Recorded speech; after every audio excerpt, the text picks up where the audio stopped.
Today we're going over part 1 of the Ruger 1022 budget build, and what we're going to be going over in this video is the gun and then the Monstrum tactical optics mount that's on it, and that's coming up next here on Jesse B Outdoors.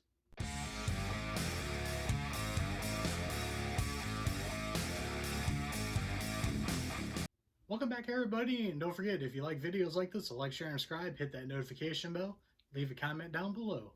So we're going to go over the Ruger 1022 build today, and the first thing I want to do is tell you about this gun and how I got it.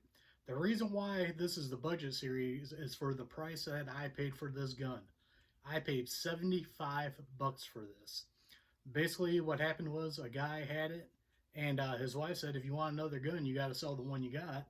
And he wanted a handgun more than this 22 rifle. So I told him to bring it to work, and I looked over the condition of it and everything, and I just took a shot in the dark and I said, hey, I'll give you 75 bucks for it. And he goes, okay, no problem. Now, this gun was not perfect when I picked it up. You can see that it looks like it's like a stainless look on the barrel and on the receiver here. These were actually all blued, but there was so much rust on it. You can see the rust pitting. I stripped the bluing off. You can see all the rust pits here on the barrel. Just let you do a little flyby. You can see all that pitting and everything on there. Basically the whole barrel was like that. And I stripped all the bluing off. And then I also stripped it off of the receiver here. The bluing on the receiver was actually starting to bubble. So I stripped all that off, and the gun actually worked perfectly fine. I just stripped that all off, and I bought this before I even had a YouTube channel. I've had this thing for like 5 years, and I've shot it just like this. Now, I ran the serial number on it. This is from 1992. This actually still has the metal barrel band on it and the metal trigger guard, and then it's got the flat mag release here, which all the new updated ones have plastic here, plastic on that, and then they got the extended mag release on that. The stock isn't that bad. There's some dents and dings in it on both sides, which you can imagine for being a gun this old. Right there you can see some. There's the butt plate on it. We'll go to this side. You can see it's got some dings in the wood and everything. So that is basically the gun. It is a 18.5-inch barrel, 1/16 twist on it. Basically your plain Jane 1992 Ruger 1022. So I decided, with the way ammo prices are, and I'm not that great of a rifle shooter as it is, I figured, you know what, let's give this thing a makeover and have some fun with it, and I'm going to use it to practice to try to get better marksmanship with the rifle. So that's where this build came along from. Next thing I want to show you is going to be the scope mount on here. I don't have a scope yet that I'm going to actually use for the build. I got something I'm going to put on it just for demonstrations. So here we got the Monstrum Tactical Optics rail mount here. Now, because I bought the gun used, it did not come one. I don't know if these older ones came with them or not. I think my daughter's pink Ruger 1022 came with one, but I lost it and I couldn't find it. So I hopped on Amazon and I bought this for 10 bucks.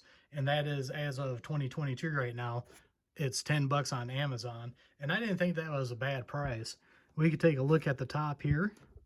This is what the top looks like, and it's got the 4 screws that go right into the holes that are already tapped and drilled on the receiver.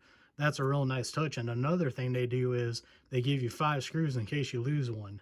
Now, whenever you install these, you want to make sure you put blue Loctite on them, because you don't want these things backing out.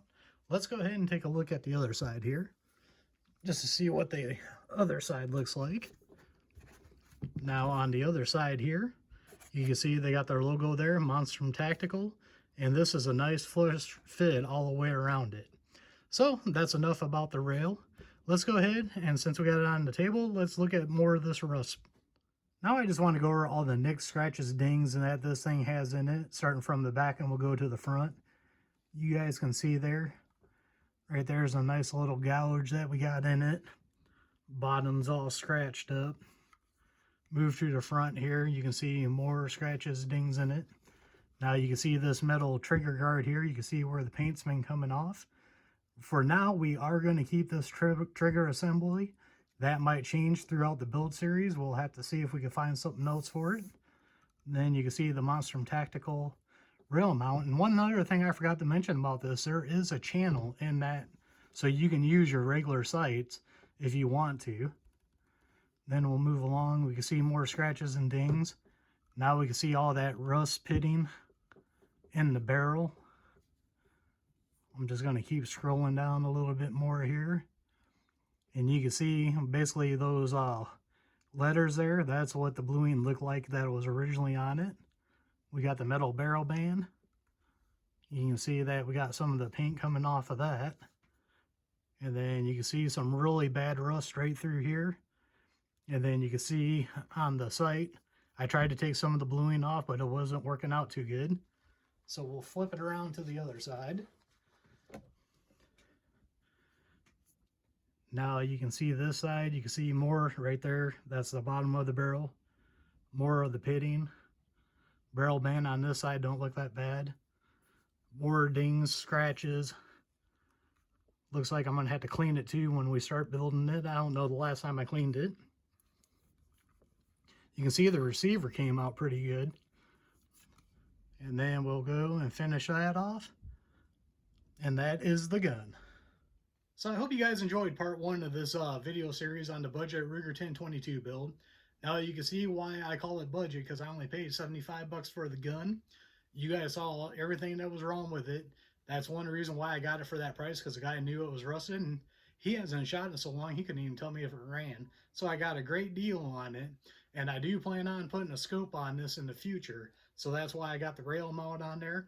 I already put it on before I was going to do this build series. So I just want to tell you guys a little bit about that right now in the first video, part 1. So as always, don't forget to like, share, and subscribe. Hit that notification bell. Leave a comment down below. Don't forget, we are one nation under God.